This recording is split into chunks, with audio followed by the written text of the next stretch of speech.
ভারত পাকিস্তান যুদ্ধ শেষ, তবে সেই যুদ্ধের পরিস্থিতিতে পাকিস্তানের তরফে বারবার একাধিক মিথ্যে দাবি করা হয়েছে। পাকিস্তানের সরকারি থেকে বেসরকারি সংবাদ মাধ্যম, রাজনীতিক থেকে সরকারি কর্মকর্তারা কেউই কিন্তু এই বিষয়ে পিছিয়ে ছিলেন না। সেই সমস্ত মিথ্যে দাবি আজকে ইনস্ক্রিপ্টেড এই এপিসোডে আমরা এক্সপোজড করব। পাকিস্তানের মিথ্যে দাবি এক। পাকিস্তান দাবি করে তাদের সশস্ত্র বাহিনী বুনিয়ান উন মারসুস অভিযানে ভারতের ব্রহ্মোস ক্ষেপণাস্ত্র সংরক্ষণ কেন্দ্র ধ্বংস করেছে। এই দাবি পাকিস্তানের সামরিক সূত্র, পিটিভি নিউজ এবং রেডিওর মতো পাকিস্তানের সরকারি সংবাদ মাধ্যম দ্বারা প্রচারিত হয়। তবে ভারত এগুলিকে ভুল তথ্য প্রচারণার অংশ হিসেবে প্রত্যাখ্যান করেছে। প্রেস কনফারেন্সে ভারতীয় সেনাবাহিনীর কর্নেল সোফিয়া কুরেশি স্পষ্ট বলেন, পাকিস্তানের JF-17 বিমান দিয়ে ভারতের ব্রহ্মোস ক্ষেপণাস্ত্র ঘাটের ক্ষতি করার দাবি সম্পূর্ণ ভুল। পররাষ্ট্র মন্ত্রণালয় পুরনো ছবিসহ দৃশ্যমান প্রমাণ উপস্থাপন করেছে, যাতে দেখানো হয়েছে সমস্ত গুরুত্বপূর্ণ ভারতীয় সামরিক স্থাপনাগুলি অক্ষত রয়েছে। পাকিস্তানের মিথ্যা দাবি দুই। পাকিস্তান দাবি করে তাদের JF-17 যুদ্ধ বিমানগুলি পাঞ্জাবের আদমপুরে অবস্থিত ভারতের S-400 বিমান প্রতিরক্ষা ব্যবস্থা ধ্বংস করেছে। এই দাবিটি প্রথমে পাকিস্তানের সরকারি সংবাদ মাধ্যম পিটিভি দ্বারা প্রচারিত হয় এবং পরে চীনের সিনহুয়া সংবাদ সংস্থা গ্লোবাল টাইমসও প্রচার করে। তবে ভারত এই দাবিগুলিকে সম্পূর্ণ ভুল বলে স্পষ্ট করেছে। বিদেশ মন্ত্রকও প্রমাণ উপস্থাপন করেছে যে ভারতের গুরুত্বপূর্ণ সামরিক স্থাপনাগুলি অক্ষত আছে। PIB ফ্যাক্ট চেকও এই দাবিগুলিকে ভুয়া এবং ভিত্তিহীন ভুল তথ্য বলে উড়িয়ে দিয়েছে। পাকিস্তানের মিথ্যে দাবি তিন। পাকিস্তান দাবি করে ভারতীয় সশস্ত্র বাহিনী অমৃতসরের মতো ভারতের নিজের শহরগুলিকে লক্ষ্য করেই হামলার জন্য ইসলামাবাদকে দোষারোপ করার চেষ্টা করছে। ভারত এই দাবিগুলিকে স্পষ্টভাবে প্রত্যাখ্যান করেছে। বিদেশ মন্ত্রণালয় এগুলিকে অবাস্তব কল্পনা বলে অভিহিত করেছে।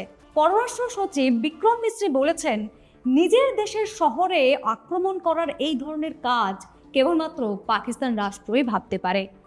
পাকিস্তানের মিথ্যে দাবি চার। পাকিস্তান দাবি করে অপারেশন সিঁদুরের সময় ভারত ইচ্ছাকৃতভাবে বাওয়ালপুর এবং মুরিদকে মসজিদগুলিকে লক্ষ্যবস্তু করেছে। পাকিস্তানি মিডিয়া এবং কর্মকর্তারা এই দাবিগুলিকে আরও জোরদার করেছেন। পাকিস্তানের প্রধানমন্ত্রী শাহবাজ শরীফেরও একই অভিযোগ। তিনি বলেন, ভারতের ড্রোন এবং ক্ষেপণাস্ত্র হামলার মাধ্যমে মসজিদগুলিকে লক্ষ্যবস্তু করা হয়েছে।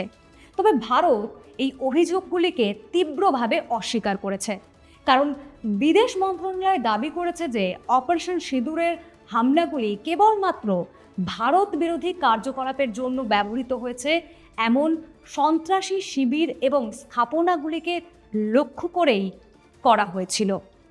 পাকিস্তানের মিথ্যে দাবি পাঁচ।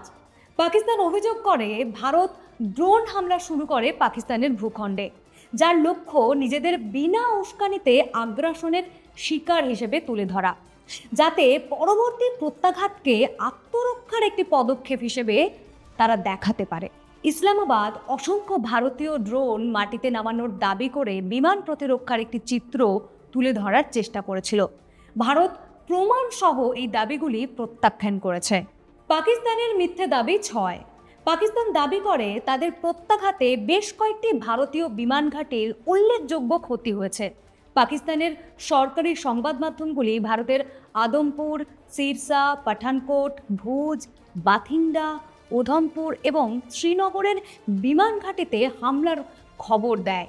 তবে ভারত এই দাবিগুলি অস্বীকার করে এবং এগুলিকে ভুল তথ্য প্রচারণা হিসেবে চিহ্নিত করে। পাকিস্তানের মিথ্যে দাবি সাত। পাকিস্তান দাবি করে ভারতের ছোড়া ক্ষেপণাস্ত্রগুলির মধ্যে একটি আফগানিস্তানে পড়েছিল। তবে আফগানিস্তান এবং ভারত উভয়ই এই দাবি দৃঢ়ভাবে প্রত্যাখ্যান করে। কাবুলের তালেবান নেতৃত্বাধীন সরকার পাকিস্তানের দাবিগুলিকে মিথ্যা এবং ভিত্তিহীন বলে জানায়। দাবি করে আফগানিস্তান নিরাপদ এবং সুরক্ষিত এবং এ জাতীয় কোনো ঘটনা ঘটেনি। ভারতের পররাষ্ট্র সচিব বিক্রম মিশ্রিও পাকিস্তানের অভিযোগকে সম্পূর্ণ হাস্যকর দাবি বলে উড়িয়ে দেন। তিনি আফগানিস্তানে বেসামরিক জনগোষ্ঠী এবং অবকাঠামোকে লক্ষ্য করে পাকিস্তানের আক্রমণের ইতিহাস তুলে ধরেন এবং পরামর্শ দেন যে আফগান জনগণ ভালোভাবেই জানে অতীতে কোন দেশ তাদের ভূখণ্ড লঙ্ঘন করেছে। ফলো করুন inscript.me।